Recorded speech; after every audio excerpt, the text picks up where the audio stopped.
And welcome back, everyone, for part 2 of this 2-part series with Trevor Lynn. I don't want to take too much of your time. Hopefully you already listened to episode 1, and if you haven't, press that pause button. Press it. Okay, good. Now go back and listen to episode 1. This episode is going to be a little bit more conversational in terms of his updates in his life. What has he dealt with during these crazy pandemic times, with social tables, with Cvent, what he's doing from a managerial perspective with his team, his own thought process of this entire 6 to 7 months, 8 months, whatever it's been. And we kind of just go and have a free-flowing conversation about all of it. So let me know what you guys think. Hope you love it. See you on the other side. Oh, yeah!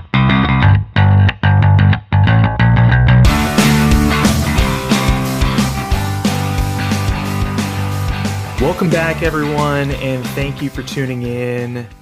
I have Trevor Lynn on the podcast again for part 2 of this session, and this is just going to be an overview. It's going to be us talking about things that have progressed since we last spoke, and the last time we spoke was in February 2019. Since then, Trevor is now the Senior Director of Product Marketing at Cvent. So I kind of want to go through everything that Trevor has done in this last year and a half with his work at Social Tables, but then really leading up to Cvent. And Trevor, welcome. Thank you. There's been a lot of things that have happened since we last spoke.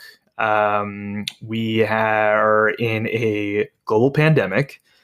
We have been quarantined for 6, 7, 8 months. I've completely lost count. Yeah. Kobe Bryant died. Let's see. Sports have no fans whatsoever. Businesses have closed. I know in DC, a ton of restaurants and bars have been closed down on the main streets of 14th, U Street, etc. There's just been a lot going on. So, how have you been? I mean, all things considered, I think probably, in a lucky spot to be in better shape than, a lot of people. It's it's not fun to be in a 700 square foot apartment in DC with living with someone else and a dog. But considering some of the things that other people are running into, it's a pretty good setup. So lucky for me, being in software and technology. That's kind of an industry that's done pretty well through the whole slowdown. A lot of things are shifting online. A lot of people are moving activities offline to online, which means, tech and software have been in a pretty good spot. So, our business has definitely been impacted because, our customers are meeting and event professionals. So people that are hosting events and large gatherings, which obviously they can't do anymore. So they're pivoting those to online events and virtual events. And that's a huge shift in the industry, and it's something. It's not necessarily brand new. People have always done things online, like online events, like webinars and online components to events where they'll maybe live stream the event as it's happening. But this is kind of a whole new ball game where there's absolutely, for the most part, no one in person. So that side of our business was impacted, but picking up some steam, and we're seeing a lot of traction on some virtual event products that we have, and then. For our hotel customers, which is the other side of the equation, they've been hit extremely hard. Most of them closing, not operating, not in business. So working with them on, what can we do? How can we help? And being a software provider, there is a lot of things we can do. We can help, make processes more efficient. We can help them save money. We can help bring them new business. And, for our customers, they use our platform to book meetings and events at the hotel. And because of that, they're still generating business for people that are hosting conferences in, 2022 or 2023. So they're still have an eye on the future, but it's definitely been a big impact. So yeah, our customers have been hit pretty hard, and it's been, quite the juggling act, figuring out ways that our company can help. But it's been good. It's been all things considered, it's been about as fun as it can be, I would imagine. Yeah, and we spoke the other day about this a little bit, but you mentioned in the first couple of months when this pandemic really hit, you mentioned that the that your company was going through some serious issues within the hospitality business where those large gatherings were not happening whatsoever. And that kind of worried you guys at first because that's where most of your business came from. Excuse me. But tell us a little bit about it's a two-part question. Tell us one a little bit on how you guys have progressed since then and kind of found out those workarounds, but then also give us a little insight of what Cvent really is.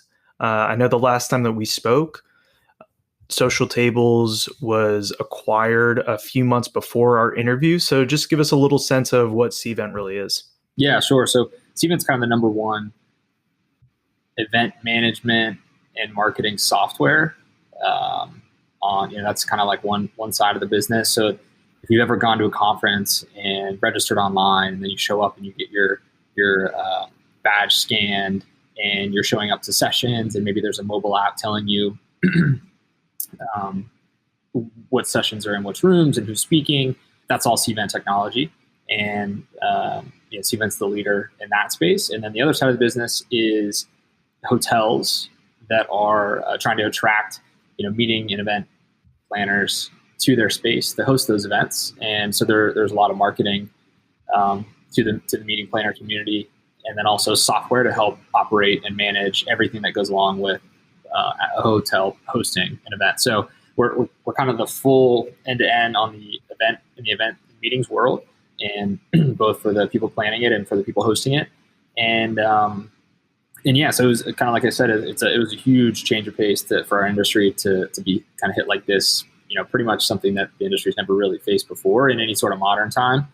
And they've been adjusting and adapting and trying new things. And I think, when it first started to hit in March and things really closed down and shut down, people really weren't sure how things were going to move forward or what the future would look like. And then I think we've seen a little bit of a slow climb back. It's definitely obviously not anywhere near, peaks in the past. And but I think everyone's really adjusting well and getting creative and trying unique things to kind of bridge this kind of gap that everyone's in from, we don't have a vaccine and we don't know what's going to happen and we don't know how contagious, and people are just generally nervous and scared, and they're doing their best to bridge the gap between then and any sort of kind of comeback story. So, it's been a lot of us listening to our customers. What do they need?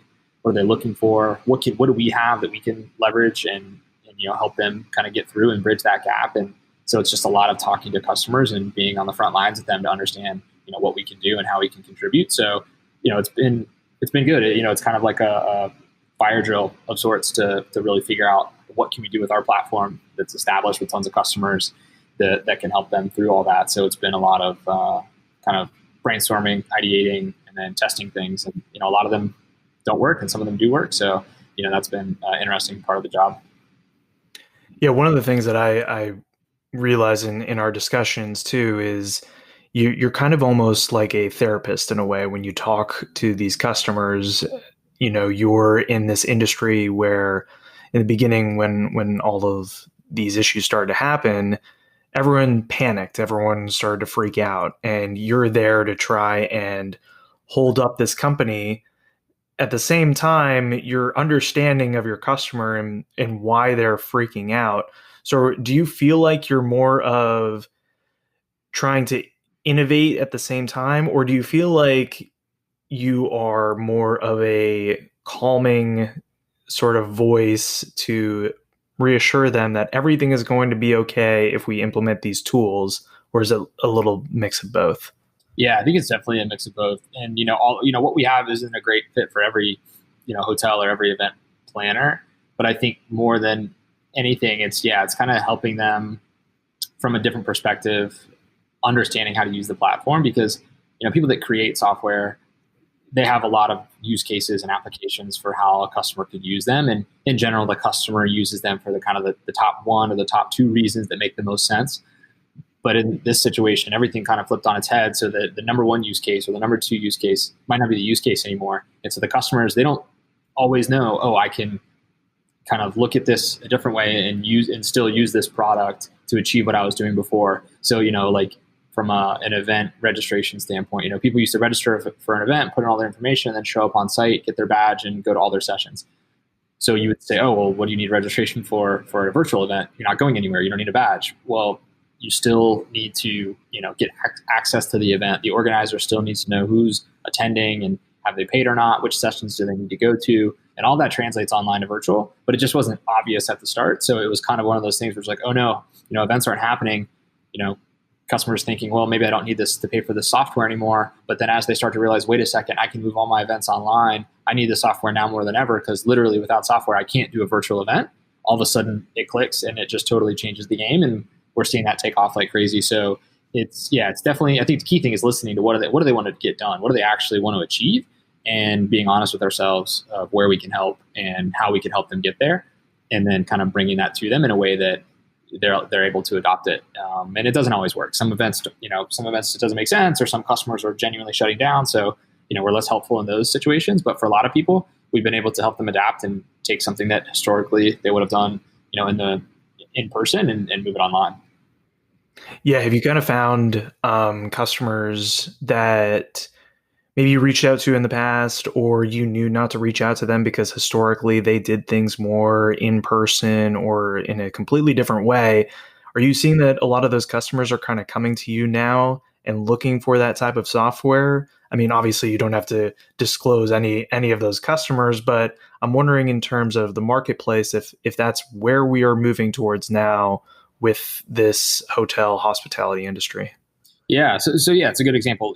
For social tables, the product what we help people do is plan the actual physical space. So literally mapping out the distance between the staging and the tables and maybe food and beverage, things like that within a room, and giving people a visual to do that. And one of the things that people thought is, oh, well, if I'm not having an event at my hotel, I don't really need this. And then they really quickly realized, well, wait a second, if all of my events have to have 6 feet between people and 6 feet between tables, I don't know how to set up my room anymore, because I've never set up a room with 6 feet between everything. And so then all of a sudden they went from, I don't think I need this because I'm not doing many events anymore, to, oh my gosh, I really need this, because if I am going to do an event, I need to know how to set my room so that it's safe. And so it kind of very quickly changed. And so, yeah, so we definitely saw customers that maybe in March were like, hey, I don't think we're going to need to, use this product for a little bit. Can we talk about what we can do? To maybe 2 weeks, even 2-3 weeks later saying, actually, I need this. This is a mandatory tool for me right now. So let's keep using it. No, that's extremely interesting too, where you're seeing these types of customers understand that they can't do this on their own. They need those tools to help them, because it'll make them way more efficient in the long run, especially during these times where there's fewer and fewer customers for themselves. I want to kind of pivot it a little bit. I want to stay on this topic of the difficulties during this COVID-19 time. And I know that we talked about the customer side of things. I want to take it more internal. You are a manager yourself. You manage this DC team of X number of people.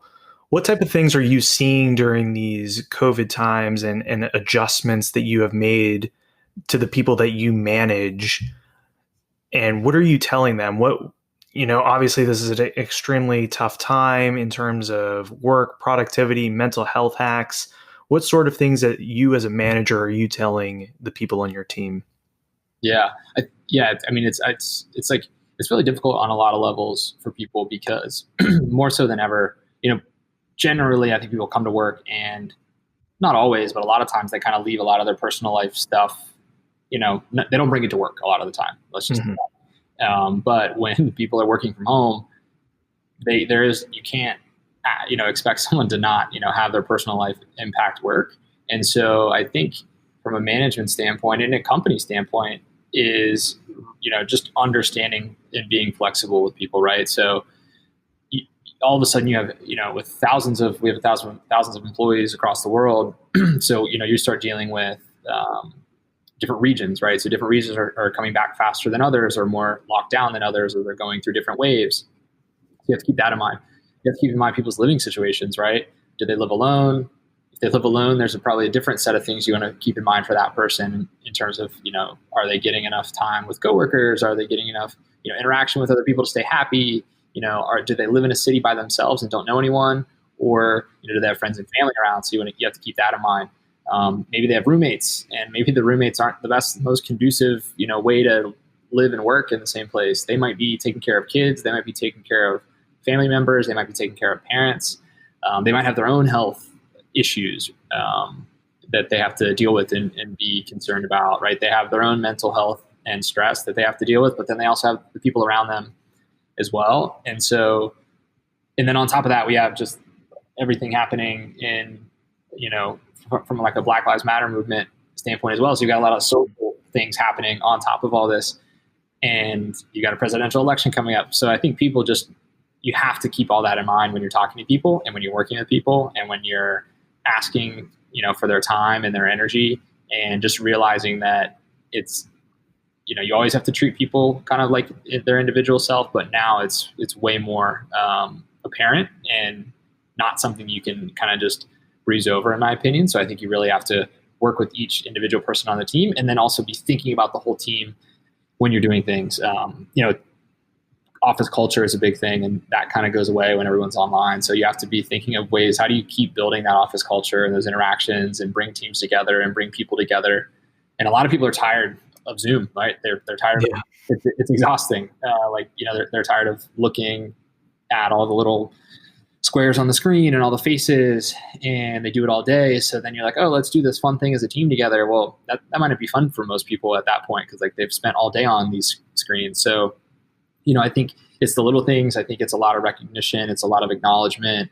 It's, we use Slack for, company chat messaging, and giving someone a shout out in a public channel is important. And, also directly is important. And so you really you just have to adapt what you used to do in person to online. And it doesn't always work. And sometimes it's a little awkward, or it just totally falls flat, or people don't like it. But I think more than anything, the more you try, I think the more people appreciate it, and everyone can kind of find their groove. Some people like the Zoom happy hours. Some people don't. Some people would prefer to do like a lunchtime lunch and learn, where someone talks about their, last trip, to like Venezuela last summer, or they they teach the group how to like make kombucha on Zoom. So like it's it's like fun, quirky stuff like that I think keeps people engaged and excited. But it's a unique situation, so you have to kind of do what you think is best and try your best to keep all of that in mind when you're working with people, and it's a lot to take in. Yeah, and these whole last 7 or 8 months or so, I feel like news and stress and anxiety has come in different waves, whether that be the pandemic in March, April, May, where we didn't really know anything. We were kind of just going about our ways, staying inside. I know we both would wash off groceries and all of that stuff, and it was very frightening. And then once you hit June, it's the issues with George Floyd and police, and how they handled everything from a Black Lives Matter standpoint. And then there's different waves now with climate change, with hurricanes that are coming in, and now we have a presidential election coming up. Like we said, it's all of it just happens in different ways. But what is staying constant is the fact that we are still at home in small apartments, potentially, right, wherever you may be, and we're just getting all of this news, but we can't leave, we can't do anything because of the fact that there's still a pandemic going on. We can't all be together. And I'm wondering, you mentioned a little bit how people get sick of the Zoom thing, and some people like Zoom happy hours and stuff like that. What sort of things are you, or maybe even higher up than you, upper management, are thinking in terms of implementing some sort of team activity? I know for me personally, all we did was Zoom happy hours. And I was just like, look, after 2 Zoom happy hours, I'm sick of it. Like, I've seen everyone's face in the tiles. What has changed? Okay, we're adding a beer now, and we're talking about other things. Like, can we shift that quickly when we haven't even gone anywhere? Yeah. We're still in the same the same spot. Yeah. it's it's a mental conundrum, I feel like. So what sort of things have you guys talked about, or maybe higher management has talked about in sort of implementing team culture? Yeah, I think one of the things that has happened more that people really appreciate is a higher frequency of communication. So more often we'll do like global all hands, or we've implemented new meetings that we didn't have before, where like manage all managers of certain teams or departments or regions will hop on a Zoom every other week for an hour and just kind of go around the horn and talk about what we're seeing, share wins, share best practices. Because one of the things is it's just nice to hear wins. It's Totally. momentum builds, and it's good. You start your day off on 9 a.m. with a call where people share wins and losses, but at the end of the day, you hear some wins, and that gives you stories that you can bring back to your team and your people, and help share that message. If someone's having a tough day at home or at work, you can still have good things to point to, where things are positive. So I think that's helped. So increase in team communication. I think you just have to also help people build out affinity groups within the company, right? So I'm part of like a cooking Slack channel. So people will make a recipe they really like. They'll send the recipe. They'll send a picture of their food. Talk about anything that they would like do differently next time. And when you're always at home cooking, like I am, it's really helpful to have like a nice stream of vetted things. People get to share a little bit of their personality and strike up a conversation. And it's more unique than just kind of like get on Zoom and everyone's in the same boat where they're not doing much. So there's not much of an update other than to pontificate on how the world's ending this year. So I think it's really helpful to help build out those affinity groups. So it's, to me, I would kind of put it in two buckets. One is affinity groups. Two is just increased communication. And even if it's a no update, people want to hear an update, because if they don't hear anything, they're assuming that it's something bad is coming soon, versus letting people hear from managers and leaders way more often than they have in the past, and just getting a pulse check. They want to get a temperature check of their leaders. People look at their leaders and think, do they sound nervous today? Do they look scatterbrained today? Do they look tired today? I haven't heard from them in a while. Why is that? Are they making plans? Like, why is there no communication? So I think people, more than that, people always do this. They'll fill the gap of communication with whatever's in their head, and even more so now. They're gonna Totally. look at things and they're gonna put a story together, and 9 times out of 10, it's not going to be a positive story, just because they're on Twitter, they're on Mm-hmm. and it's just like doom scrolling, where it's like everything you look at is bad. It's bad news everywhere, whether it's weather, whether it's politics. So I think in general, people are currently wired to think that most things are going to end in a bad outcome right now, and you gotta help them realize that might not be the case at work. So Yeah, I think one of the main things for me was transparency is the key. And I never understand companies that don't really apply that transparency. It doesn't have to be for this specific thing, but just transparency in general, where communication is high. You understand where the leaders are coming from, what they're thinking in certain times. Maybe it's been a bad quarter, maybe it's been a bad year from a financial perspective, but it's that transparency of understanding the business in general, where the business is going. And if things have turned for the worst, I want to know about it so I can plan for it. And especially during these times, we all want to know the goods and the bad. Mm-hmm. Shifting a little bit away from that, but kind of also on the same point, more to you though, what kind of hobbies have you kind of been keeping in your mind or been doing during this time? Maybe it'll help someone, think of something new to do, or you're someone that thinks a lot about how can this progress me in a way to be a better me. And I want to know like what kind of things that you have done, because a lot of people could definitely learn from that. Yeah.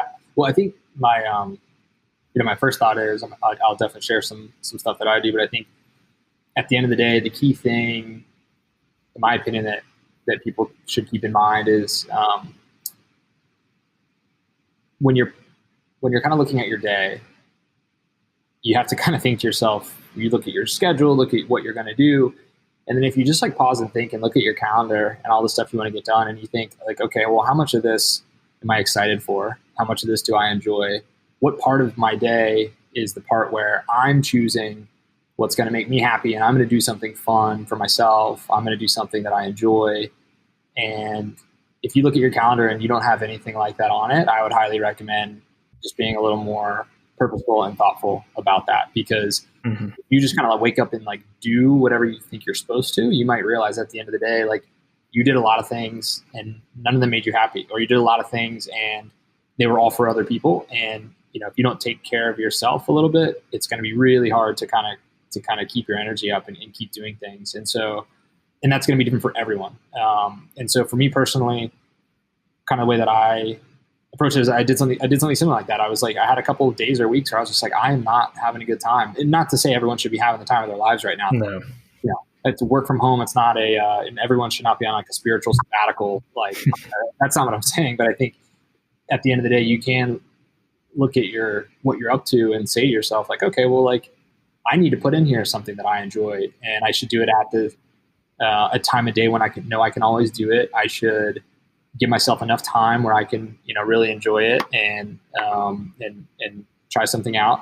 So for me, it's like I wake up, I immediately have the maximum amount of energy that I'm going to have all day, and it's just a slow trickle down to the end of the day. Like some people's energy is different. That's just kind of how mine works. So what I started getting in the mindset of is like, okay, well, if that's the most energy I have, then that's when I should pay the most attention to myself, and I should do the most things that I enjoy, because if that's what I do in the morning, the rest of the day is just icing on the cake, and I'll be happy with it because I did all the things that I know that I want to do that I enjoy. So for me, that meant waking up way earlier. So waking up at like 6 a.m. As opposed to maybe in the past, I'd wake up at like 8 a.m. And so I'll wake up at 6, which gives me enough time to do things that I enjoy. Working out, which I think is important for most people to get some exercise right now. The other one is reading. So like I really enjoy reading, but I never found that I had the energy after a work day to read certain types of books and information. And so I pull all that stuff towards the beginning of my day, and I leave like fiction reading or fun reading for later in the day when I don't want all my brain power to kind of consume it. So I pull a lot of that stuff forward in the morning. And then, so by the time I go to work, I already feel like I did a bunch of stuff for myself that day. Like I already invested 2 hours of time into myself personally, and now I'm going to invest some time into my workplace. And versus like, if you wake up and you just immediately start giving all your energy to work, and then you're exhausted by the end of the day and you don't have energy to put time into yourself or other people, you're going to run on empty. And so, I've done a lot of that stuff in the morning. And then, at night, I'll try to carve out, again, just meaningfully, like, what do I enjoy? And like, let me look at my week and make sure I have stuff planned. So during quarantine, that means like, calling friends, just, talking on the phone, catching up with people wherever they are, making dinner, to me is like a creative, fun, healthy sort of thing to do. And so those are the types of things where I'll look at my calendar and I'll say, okay, well, Wednesday, it looks like I have time to do this, or Thursday, it looks like I have time to do that. And I'll just be purposeful about it, because I know if I don't plan it out, it won't happen. And I'll get to Friday and I'll look back on my week and I won't be happy with where I spent my time. So to me, it's been a lot more deliberate planning than I ever have in the past. And not like down to the minute, but in general, like what are 2 or 3 things that I can control that'll make me happy today or this week? And let's make sure that they're on my calendar and that I'm doing it on purpose versus letting it kind of occur haphazardly. No, and that's a good point too. I know even before all of this stuff happened, I think for me personally, what I would do is Monday through Friday, it's work time. And, obviously do workouts here and there, but that is the time to work. Mm-hmm. And then, once Friday afternoon hits and that weekend hits, it's like, okay, here we go. Here's like my time, me time, doing all that stuff. But what you were just saying about looking at your calendar, even from like a daily perspective of seeing, okay, where can I fit in, maybe reading for 30 minutes or just doing a 30-minute workout, and having some of that time for you, because I could say for myself too, that Monday through Friday, just thinking about work all the time, that's draining. And I know that you felt that way too. And I think all of this is kind of a silver lining in the fact that we need to be more purposeful with our lives, and not just from a weekly work weekend standpoint, but daily, like you mentioned. Yeah. And to me, it's like, it would end up giving me more energy throughout the day. Like for whatever reason, me knowing that I've done a lot of things that already make me happy, that kind of like fills up my tank and makes me excited and happy to do, maybe all the other stuff for the rest of the day. Maybe I didn't want to do or wasn't as excited about. So it's one of those things where it's like that 30 minutes of just investing in yourself might give you the energy that you're missing, or that excitement that you're missing for the rest of the day. So yeah, I can't recommend it. There's like this like kind of weird old saying in like finance or like business where it's like, pay yourself first. There's like this like business mindset that like, before you pay other people, like pay yourself first. And it might have came out of that book Rich Dad Poor Dad or something, but like about like real estate investing. But in my head, it's like it's the same concept, but it's just like pay yourself first with like time. So it's like make sure to take care of yourself in whatever way that makes sense for you, and then you'll be surprised that you'll have more energy and time for other people later if you do it that way, in my opinion. No, that's a good point too. I think the premise of this show is to educate people in finding their passion and happiness in whatever career they're in. But also at the same point, you need to find that passion in other things too that make you happy within that work day or that work week, whatever that may be.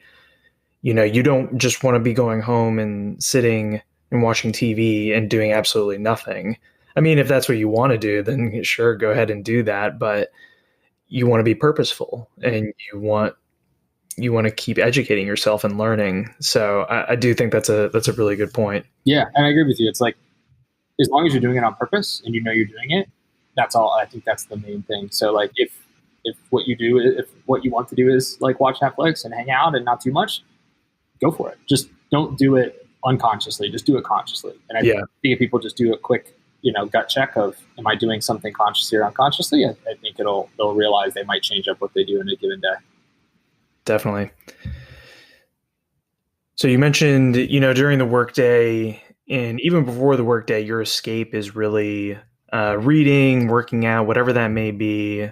And after that workday, it's cooking, maybe working out as well, just hanging out. I know you're one of the best at this, is calling friends just out of the blue or texting out of the blue or whatever that may be. I feel like it's more calling though. Yeah. Right. Yeah. It's whatever I kind of have time for, but I think sometimes I feel like people's like digital grandma, where it's like, your grandparents would like clip like a newspaper article or like a magazine article and like mail it to you or like give it to you. Yeah. I'm like, I don't know if people love it or hate it, but I do that all the time with people, where it's like if I read an article or I listen to something or I watch something on TV, I'll call someone that I think is interested in it and talk to them about it, or I'll send it to them, or I made a recipe this weekend. I probably texted that same recipe to 3 or 4 people that I thought would enjoy it. It's just how my mind works. Like whenever I'm doing something, for whatever reason, I'm always connecting to the people that I know that I care about. And I love to just kind of send stuff and share things with people. So it's just kind of built into how I operate. So yeah, that ends up leading to a lot of fun conversations where I feel like I can stay connected to people. And it just gives me more than just like a, hey, how's it going? Right. It's a little, totally. It's a little more engaging than that. It's a little more focused because, most people aren't doing much right now. So being like, hey, what have you been up to? It's like, it's not exactly exciting to repeat back to someone that you've kind of been doing nothing exciting. So it's always helpful to have something to talk about specifically versus just the general, how have you been managing quarantine, which I think everyone's, getting tired of that. Yeah. I mean, like you said, you're thinking about other people, and that when they get that phone call from you, they want to talk about that thing that you sent them, but it's also just nice to hear that person's voice. Like you are being outgoing and proactive to reach out to that person and connect with them again. And I know for me, whenever I get that call, it's like, oh, hey man, even though like we see each other all the time, it's like, this is awesome. It's, you're thinking about other people, and it's a very selfless act. One other thing I wanted to kind of go over real quick, just staying on that, the COVID issues and adjustments we've all had to make in our lives. Last episode we talked about the mentors that you have, and I'm sure that you speak to a lot of other younger minds and mentor them as well. But what sort of things are you seeing in business that might, change in the future? maybe something that we're seeing in the economy or more work from home situations? What kind of things do you see moving forward that will become more of that norm that maybe we're doing right now during, this 7 to 8 month span that will progress into the future? Yeah, I think a lot of what I've end up talking to with people that I've kind of met through work and just mentors and things like that, a lot of the topic is kind of like the "where are you in the world right now" question, in terms of like, Mm-hmm. people are realizing that this might go on for a while, so they're changing where they live, short term or long term, or they're realizing, what do they really want in life. I think people are using it as like a reset moment to realize, okay, things are different. There's kind of a window of opportunity, and I can use that opportunity to change, or I can use that opportunity to kind of continue on the path that I'm on. And I think, it's that comes with a lot of life events, right? For some people, it's a certain age of birthday where they're like, oh my gosh, I'm 30. What am I doing with my life? And they'll do a quick self-assessment, check in, and then maybe make some changes, or maybe keep doing what they're doing. It's the same thing, I think, with the pandemic for people. So I think a lot of change is either already happening, or people are getting ready to change when this is over, because they've taken inventory and they've realized they want to do something different. So I think for the most part, it's been a lot of that. It's a lot of the people have a different concept of like how they want to, live and work, and where they want to live and work, and realizing that living and working in the same place don't really have to happen. And, I think a lot of people are like, oh, cities are, that leads to the idea of like, oh, cities are dead. People are going to move out of cities. Yeah. They're too expensive and whatever. And I don't think that's the case at all. I think for as many people that are moving out of New York City because they've been there and they're crammed and their lifestyle has changed, and this gave them a push, out the door to actually make that change, there's an equal number of people that don't live in New York City that are now looking at rent prices, and they're now thinking to themselves, wow, I never could have used to afford to live there, and now I can, and I'm going to take advantage of it. So I think there's this equal trade for people where everyone's going to migrate, and it's because this same moment in time, everyone had the same window to do a self-assessment and make a change, versus it sporadically would be happening kind of at all, different times in people's lives. But this is just this rare moment where like the whole world gets to take inventory and make some decisions. And I think people are doing that, which leads to like career shifts, industry shifts, where they live shifts, what are their priorities, what are they focused on, what are their goals in life. So I think, to me, it's just exciting, because hopefully a lot of people have had a chance to take stock in what they want to do and change, and then take some action on that. So from conversations with mentors and things like that, that seems to be pretty top of mind for people, is just this increased flexibility and this new view on, where do you live and where do you work and how do you live and how do you work. And everyone's, hopefully going to make some changes for the better now that they've had some time to think about it. Yeah, you've been on this train for a number of months now, where the narrative of big cities are dead, New York is dead, everyone's moving out, and you went right in the front of the line and said, no, it is not dead. That is not going to be the case. And I'm going to admit, like, I thought it was going to be. I thought a lot more people were going to move out and want more space, thinking more about remote work and wanting backyard, or just more land to you, so you could have more flexibility, more accessibility to you yourself and to your family. But what you're saying is really interesting, where people who maybe couldn't afford those rent prices now in New York have kind of dropped down a little bit, and they can now move. I mean, that city is always alive. It's always living. I don't know even why I even thought for half a second that it was going to die. Yeah. So that's interesting. Yeah, I think, to me, it's like more than any, maybe what we'll get, in my opinion, we'll get more cities that maybe wouldn't have seen growth. They're going to grow, but that's not at the detriment of big cities continuing to prosper, in my opinion. I don't think it's like a zero-sum game where it's like, if people move, to Denver, then New York City's dead. Like, that's not even remotely close to the case. Like, these big cities have many, many industries inside of them, and they will continue to do really well. And what I think the good thing is we'll start to see more, second, third tier cities start to have more to offer for people, which will be amazing. It'll be great, right? Like, people aren't just moving from New York to the suburbs of New York. It's like people are moving from the suburbs of Des Moines to Denver, and like Hmm. that shift matters too. And I think that's a shift that people aren't realizing. Like, oh, all the people from New York City are going to some other city. It's like, no, that's probably not it. It's probably just, other people can make this move as well at this point.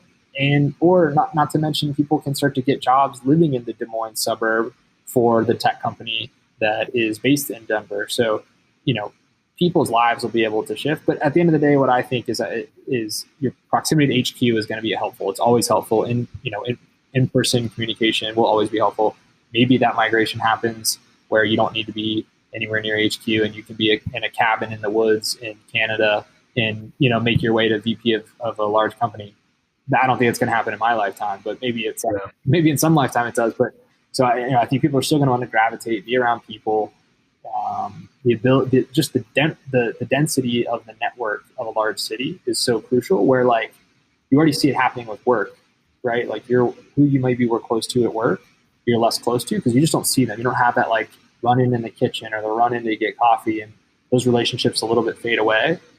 And I think that's a good proxy for a city where if you're fully distributed, you just don't have the opportunity to have a random run in online with people for the most part, right? It's not like you're on a Zoom with someone and someone pops in here that neither one of us knew and we started talking to them and got to know them. You lose that network density. And so that's what cities have that you really, at this point, haven't totally replicated that online in a meaningful way. And I just don't think that's going away in my lifetime. But No, that's a good point. And I know that for you, you were always in the mindset of wanting to go into the office and kind of steer away from the remote working standpoint. Have you kind of rethought that and kind of adjusted to that now? I mean, you're kind of forced to at this point, yeah.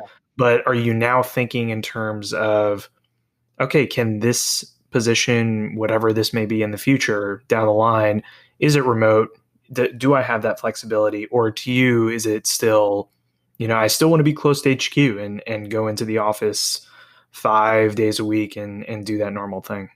Yeah, I mean, personally, I like variety. Variety is important for me to stay happy and energized. So I love the idea of working from home and working in the office, combining the two. I love the idea of full-time remote for people that it makes sense and roles that it makes sense to have full-time remote. So I think it opens the door way more for all of that, which is amazing. And I think it's going to be huge for companies and huge for people like globally, but also just non-coastal, non-city Americans as well. But to me, the ideal mix is a mix of in-person and not in-person for certain types of people and roles. And I think it also depends on the person themselves, right? Like whatever their priority is going to drive how much they're in the office or where they live. Are they remote or not remote, right? So if someone's starting a family and you really want to focus on family and have that be your number one priority, and then yeah, you can go remote. And it's not to say that having a family and having a slower pace of life is mutually exclusive to moving up in a company. But no matter what decision you make, there's pros and cons, and you can't just refuse to have any downside for any decision you make. That just my mind doesn't work that way. So, in my opinion, it's like, yeah, you get to choose, like, what's important to you, and then just make the trade-offs. And there's going to be a certain level that you can get to as a fully remote person, and people that are in the office more are probably going to be the types of people that want to move up quicker or, do things a little differently, and that's okay. And some people would argue that you shouldn't have to be in person to do those things or to move up as quickly, but like, I don't know how you kind of get around that in a digital world. It seems kind of sterile and strange to me that you put up guardrails like that. So yeah, I think some mix of, a couple of days in the office and not in the office is ideal, especially for parents, especially for anyone taking care of other people, especially for anyone with a long commute. I think it's amazing, and I'm super happy because I think it's going to make companies way more, especially tech companies, way more inclusive to all types of people, and I think it's going to make the cultures better, and I think it's going to make the employee base larger. So I think nothing but good things are going to come from working full remote and part time work from home. I think it's going to be great. Yeah, there's pros and cons to everything. You just have to weigh those pros and cons and make sure that you're making the right decision for yourself. Yeah. Nice. Well, this has been an awesome conversation, Trev. I really do appreciate you taking the time to do this. I just have some final questions for you that I did not ask last time. I have refined those final questions, Got it. so I'm gonna throw them at you right now, and we can get it started. Is there anything else you want to accomplish in your life that you can look back on to your young self that you would be proud of, besides everything that you've already done? Yeah, I mean, I'd love to think that I've like accomplished 5% of what I'm going to accomplish. Maybe less. I don't know, but I think um, at the end of the day, like whatever you kind of accomplish in the past becomes your base layer, and that gives you the ability to do more in the future. So it's like I would hope to 10x my impact every 10 years, and have what I've done so far look like a speck on the radar as far as I'm concerned. Anything specific? Yeah, I don't know. I don't know. I think that to me, I'm a lot more driven by impact than how I achieve that impact. So whether it's, being a part of a big company, being part of a small company, starting a company, changing industries, like I'm open to all that in the future. And I think to me, the key thing is just having an outsized impact. And I think that's what drives me. So however I can do that is I'm open to the different ways to get there. But to me, it's more the end goal of that impact. That's great. What was the worst advice you ever took and executed on it? Oh my gosh. Um, I would say something that I did not do a good job of in the past, being a new to management and new to leadership roles, is I would I would probably take the newest thing or the most recent suggestion and kind of run with it. And what that ends up doing, I think, is it kind of makes your management style a little schizophrenic. It you're doing what you think is best versus understanding like your current situation, your current team, your current people, your current strategy, and like having a consistent point of view and executing on it. Like if you jump from management best practice to management best practice, you're just kind of going after the tools versus realizing like those are tools to get something done. And I would say the bad advice that I took is I probably took too much advice and didn't take a minute to really think it through as much as just get excited like, ooh, new way to do something, I'm going to do it. Yeah. Because some expert or some whatever, this new cool framework or this new cool methodology, and they are cool and they are great, but you kind of have to put your own spin on them so that they make sense for yourself personally and for your team. So that would probably be my mistake. Yeah, so just trying to execute everything basically at once. There's no shortage of self-help books or management best practices. Yeah, that's true. If you just follow them all, you're gonna you're gonna get lost. Exactly. What do you do to sharpen your sword and refine your craft?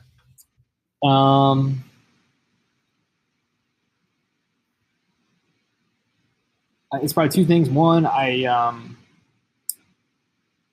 try to reflect a lot. Like I try to just pause after things in general and just kind of think critically of like, how did that go?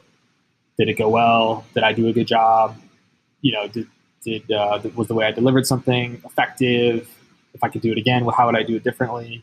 So I think just, whether it was a meeting or, something didn't go well or something did go well, is just kind of checking in to say, okay, well, why did that go well? And it's not like I write it down and have a big spreadsheet of all this stuff. It's just more of like, okay, after this conversation, I'll probably just think for a sec, how would I like have done that if I could have? And I'm not going to beat myself up for it, but 30 seconds of thinking about how I could have done something better, do it a couple times a day. I think that helps. I think that's one. And then two is I seek out experts constantly. I always, if I see something, it's kind of like going back to the sharing articles. Like if I see something and I know a friend of mine is like really, really good at that particular domain, or might have a really good opinion on, I don't know, a company that bought another company or a company that raised money, I'll send it to them and say, hey, what do you think?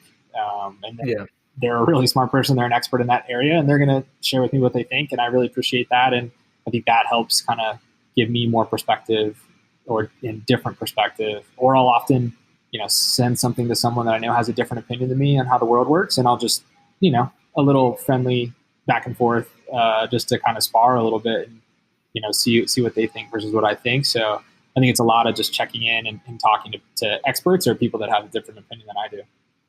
Yeah. I mean, you're a very proactive guy and want to learn as much as you can. And then another thing that I like that you mentioned was that self-reflection. I don't think people talk about that enough in terms of things that they might have succeeded in, maybe things that they could have worked on after an event occurred, or an interview, or any sort of a project, or anything like that. We live in a go, go, go world, and there's minimal self-reflection afterwards to see, okay, what could I have done better? What did I do well, actually? Like, give yourself a little bit of confidence after that.